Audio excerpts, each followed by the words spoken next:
मित्रों नमस्कार। ये 11 सितंबर 2024 बुधवार की रात है, पौने 11 बज रहे हैं और मैं जब ये वीडियो रिकॉर्ड कर रहा हूँ इसे अपलोड करूँगा कल 12 सितंबर 2024 गुरुवार की रात 8 बजे के लिए, यानी रिकॉर्ड करने के लगभग 20-21 घंटे बाद आप इसे देख पाएंगे। इससे पहले गुरुवार की रात 8 बजे के लिए मैं दूसरा वीडियो शेड्यूल कर चुका था, लेकिन अभी कोई घंटे भर पहले मुझे एक ऐसी जानकारी मिली कि मैंने उस वीडियो को निरस्त करके, स्थगित करके, ये वीडियो रिकॉर्ड करके उसे अपलोड करना तय किया। मुझे लगता है कि हम भारतीय लोग भूल जाने में बड़े माहिर हैं और जानबूझकर भूल जाने में तो और भी ज़्यादा माहिर हैं। हम उन्हीं बातों को याद रखना चाहते हैं जिसमें हमारा कोई स्वार्थ हो, हमारे परिवार का कोई स्वार्थ हो, हमारे कुटुंब का कोई साथ स्वार्थ हो, हमारे जाति समाज का कोई स्वार्थ हो, या हमें फिर कोई राजनीतिक स्वार्थ हो। इसके अलावा कोई स्वार्थ यदि होता, हमारा सिद्ध नहीं होता है, तो हम उन सारी बातों को भूल जाना चाहते हैं। उचित अनुचित की परवाह किए बिना, वाजिब गैर वाजिब की परवाह किए बिना हम केवल अपने काम की बातें याद रखना चाहते हैं, और ये आज का वीडियो उसी को लेकर है। मुझे आपको यदि याद होगा, जो मुझे खबर मिली है उस खबर की पृष्ठभूमि बता रहा हूँ, और अब पूरी बात कहूँ उससे पहले आपसे निवेदन है, मेरा चैनल सब्सक्राइब कर लीजिएगा, सब्सक्राइब करवाइएगा, इस वीडियो को साझा कीजिएगा, लाइक कीजिएगा, इस पर अपनी टिप्पणी कीजिएगा। और मुझे लगता है कि आज आपको मेरी बात ज़्यादा अच्छी लगेगी, क्योंकि ऐसी बातों की उम्मीद, ऐसी बात कहेगा इसकी उम्मीद बहुत कम होती है, और मैं आपको इस मामले में नाउम्मीद करते हुए आप खुश होंगे, मेरा ऐसा विश्वास है। आपको याद होगा, मुझे तो याद है कि जनवरी 2018 में कश्मीर के कठुआ में एक अबोध बच्ची के साथ हुए सामूहिक बलात्कार, और बलात्कार के बाद की गई उसके नृशंस हत्या को हम लोग भूल गए हैं। सामूहिक बलात्कार और उस बच्ची की हत्या की इस घटना ने पूरे देश में बवंडर मचा दिया था। ये 10 जनवरी 2018 की बात है। कठुआ के रसाना गांव की अबोध बच्ची आसिया बानो लापता हो गई थी, और 6 दिन बाद उसका शव क्षत विक्षत दशा में मिला था, बरामद हुआ था। मामले की जांच में मालूम पड़ा था कि गांव के मंदिर में उस बच्ची के साथ में सामूहिक बलात्कार किया गया था, गैंग रेप, और सामूहिक बलात्कार के बाद में उसकी हत्या कर दी गई थी। जांच में ये बात भी मालूम आई थी, सामने आई थी, कि बलात्कारियों में कुछ पुलिसकर्मी भी शरीक थे। घटना के उजागर होने के बाद में, जैसा कि मैंने कहा, पूरे देश में बवाल मच गया था। बलात्कारियों, हत्यारों को पकड़ने और उन्हें कठोर सजा देने की मांग को लेकर पूरे देश में जुलूस प्रदर्शन हुए थे। 12-13 अप्रैल 2018 की रात को दिल्ली के इंडिया गेट पर एक विशाल कैंडल मार्च निकला था।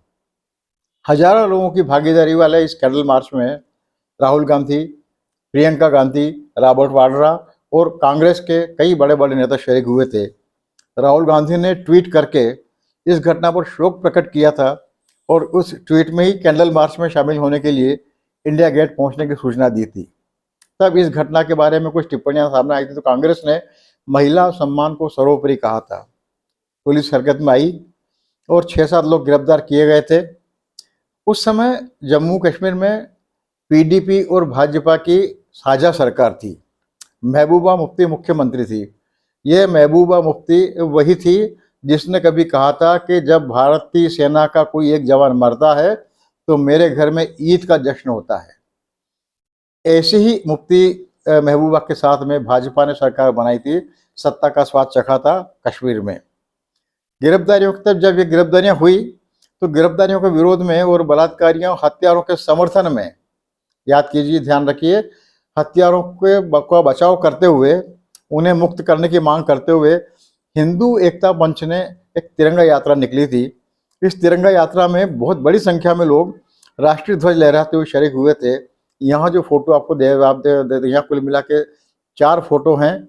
इसमें से जो पहला फोटो है उस तिरंगा यात्रा का है, और दूसरा फोटो है उसमें एक आदमी को इस यात्रा को संबोधित करते हुए बताया गया है। और बलात्कारियों, हत्यारों के समर्थन में नारे लगाने वालों में मुफ्ती सरकार के 2 मंत्री चौधरी लाल सिंह और चंद्रप्रकाश गंगा और एक विधायक राजीव जसरोटिया भी शरीक थे। ये जो तिरंगा यात्रा को संबोधित करते हुए ये चित्र चौधरी लाल सिंह का है। ये तीनों भाजपा में थे, भाजपा के थे। बलात्कारियों और हत्यारों के समर्थन में उनको बचाने के लिए, उनको छोड़ने की मांग करने के लिए निकाली गई राष्ट्रध्वजों की भरमार वाली इस तिरंगा यात्रा में दोनों मंत्रियों के शामिल होने पर मुख्यमंत्री मुफ्ती महबूबा और पीडीपी ने बहुत गहरी आपत्ति जताई थी और फलस्वरूप इन दोनों मंत्रियों को इस्तीफा देना पड़ा था। चौधरी लाल सिंह ने तो भाजपा ही छोड़ दी थी और अलग से अपनी डोगरा स्वाभिमान पार्टी बना ली थी। लंबे समय तक चौधरी लाल सिंह राजनीतिक काल कोठरी में अंधेरे में पड़े रहे, कहीं नजर नहीं आए। लेकिन 2024 के लोकसभा के चुनाव से ठीक पहले चौधरी लाल सिंह कांग्रेस में शामिल हो गए थे। कांग्रेस ने भी उन्हें हाथों हाथ लिया था। उनके चौधरी लाल सिंह के कांग्रेस में शरीक होने का फोटो नंबर 2 पे नीचे लगाया हुआ है। कांग्रेस ने हाथों हाथ लिया था और हाथों हाथ ही नहीं लिया था, उन्होंने 2024 के लोकसभा क्षेत्र में, लोकसभा चुनाव में उधमपुर कठुआ संसदीय क्षेत्र में अपना उम्मीदवार भी बना दिया था। ये जानकारी मुझे अभी मिली इस सूचना के साथ ही। लेकिन अंततः वे भाजपा के जितेंद्र सिंह से हार गए थे। हैरत अंगेज की बात अब यह है कि कांग्रेस ने चौधरी लाल सिंह को एक बार फिर से उम्मीदवारी दे दी है और ये सूचना मिलने के कारण ही मैं ये वीडियो बना रहा हूँ। जम्मू कश्मीर के विधानसभा चुनाव के लिए जारी की गई कांग्रेस उम्मीदवारों की सूची में चौधरी लाल सिंह को कठुआ के बसोली विधानसभा सीट से उम्मीदवार बनाया गया है। मुझे विश्वास नहीं होता, लेकिन ये हकीकत है। आंखों देखा सच कैसे झूठ मान लिया जाए। जिन हत्यारों को फांसी देने के लिए राजीव गांधी, प्रियंका गांधी, रॉबर्ट वाड्रा और कांग्रेस के लोग कैंडल मार्च में शरीक हुए थे, जिस कांग्रेस ने महिला सम्मान को सर्वोपरि बताया था, प्रियंका गांधी ने लड़की हूँ लड़ सकती हूँ कहने का नारा दिया था, ये सब लोग मुझे ताज्जुब है 2024 में कहाँ चले गए थे लोकसभा चुनाव के वक्त पे, और अभी फिर जब विधानसभा में चौधरी लाल सिंह को उम्मीदवार बनाया तब ये सब लोग कहाँ हैं। राहुल गांधी देश विदेश में बार बार कहते हैं कि वे विचार की लड़ाई लड़ रहे हैं। विचार की लड़ाई का मतलब मेरे हिसाब से सीधा सीधा गांधी की बात करना होता है। मुझे लगता है गांधी की बात कर रहे हैं राहुल गांधी, क्योंकि गांधी की लड़ाई विचार की लड़ाई थी। उनका जो भी अभियान था, आंदोलन था, विचारों पर आधारित होता था। और विचार कितना महत्वपूर्ण होता है यदि आपने याद रखा हो तो अभी भी शायद 15 अगस्त को अपने भाषण में प्रधानमंत्री मोदी जी ने लाल किले से अपने संबोधन में शायद ये कहा है कि यदि कभी उन्हें सरकार और विचार इन दोनों में से किसी को चुनना पड़ा तो वो विचार को प्राथमिकता देंगे और विचार के लिए सरकार छोड़ देंगे। और ये कहते हुए उन्होंने एनडीए के घटक दलों को चेतावनी दी थी।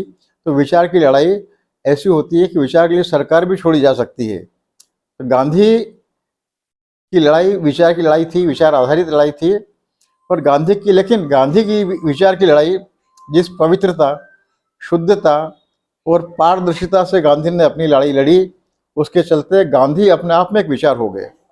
गांधी ये भूल जाते विचार की लड़ाई करते समय कि गांधी केवल साध्य की पवित्रता को ही पर्याप्त नहीं मानते थे, वे साधनों की पवित्रता को भी साध्य की पवित्रता के बराबर मानते थे। और कहते थे, साफ साफ कहते थे कि अपवित्र साधनों से हासिल किया गया साध्य भी अपवित्र होता है। यदि राहुल गांधी विचार की लड़ाई लड़ रहे हैं तो मेरी अपेक्षा है, मेरी मांग है कि इस मामले में वे अविलंब हस्तक्षेप करें, इसे निरस्त करें, चौधरी लाल सिंह की उम्मीदवारी को खारिज करें। चौधरी लाल सिंह की कांग्रेस से उम्मीदवारी मेरे विचार में गांधी विचार की हत्या है और ये हत्या राहुल गांधी की मौजूदगी में कांग्रेस कर रही है। राहुल गांधी की मौजूदगी में नहीं, राहुल गांधी की प्रमुखता में कांग्रेस कर रही है।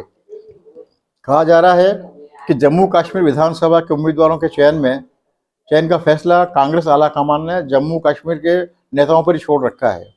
हालांकि मुझे इस बात पर विश्वास बिल्कुल नहीं होता, लेकिन यदि ये सच भी है तो भी राहुल गांधी और कांग्रेस आला कमान इस फैसले की जिम्मेदारी से बच नहीं सकते।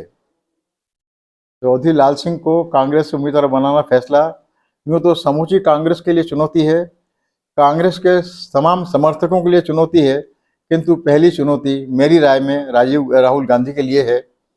अब उन्हें साबित करना है कि वे विचार की लड़ाई की केवल दुहाई देते हैं या उस पर अमल भी करते हैं। गांधी एक सामान्य मनुष्य थे, लेकिन वो मनुष्यतर असाधारण कैसे साबित हुए? केवल एक कारण से, क्योंकि उनकी कथनी और करनी में अंतर नहीं था। मैं मान लेता हूं कि राहुल गांधी वो गांधी नहीं है, लेकिन गांधी की विचार की दुहाई देने वाले गांधी तो हैं। मेरे मतानुसार चौधरी लाल सिंह की उम्मीदवारी राहुल गांधी की अग्नि परीक्षा है। मैं बहुत उत्सुकता से प्रतीक्षा करूंगा कि राहुल गांधी इस परीक्षा में खरे उतरते हैं या नहीं। उम्मीद करता हूँ मेरा आज का वीडियो आपको अच्छा लगा होगा और आप मेरी इस बात को आगे बढ़ाएंगे। मेहरबानी करके मेरा चैनल अवश्य सब्सक्राइब कीजिएगा और सब्सक्राइब करवाइएगा। बहुत बहुत धन्यवाद। नमस्कार। सदैव की तरह आपका कृपाकांक्षी, मैं विष्णु बैरागी।